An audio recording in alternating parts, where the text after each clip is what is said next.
Hello Super Traders and welcome to SuperTraderTV's Weekly Wrap-up. In the upcoming session, we will summarize last week's action from the US, Asian and the European markets, and then we will go over the hottest assets in the market for today. Let's begin. Starting with the US market, global stocks had their highest weekly gains in about 2 years, following Thursday's US Fed announcement that interest rates will stay at 0.25% at least until mid-year. US stocks rose near record highs. The S&P 500 jumped 2.7% by the end of the week, finishing the week at 2,110.10. The delay of interest rate hikes caused the US dollar to dip below the 100 mark, finishing the week at just above 98. Despite a number of poor prints last week, the Canadian dollar saw a weekly gain of 2%. Last week, major events in the New York sessions. US Fed Chair Janet Yellen made the much-anticipated announcement that there will be no rush in raising interest rates and that will be reevaluated at later time. US unemployment claims and manufacturing index prints came in lower than expected.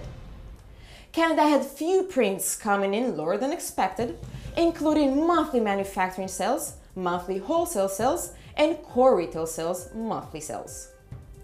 Moving on to the European market, European stocks advanced last week with help from the US Fed announcement and the European Central Bank announcement to expand their stimulus program. The Euro Stoxx 50 advanced 20 points over the week. The British pound gained 1.6% over the week, now valued at 1.4946. Last week, major events in the London sessions. The European Central Bank President Mario Draghi spoke and repeated that the European economy is going to continue to improve. German economic sentiment and British average earnings index prints came in much lower than expected, while the British climate counterage prints came in with positive results. Bank of England Monetary Policy Committee unanimously voted in favor of keeping interest rates at their current level. Moving on to the Asian market. Asian markets made significant gains as well last week. The Japanese benchmark index, the Nikkei 225, advanced 1.6% to its highest value since the year 2000.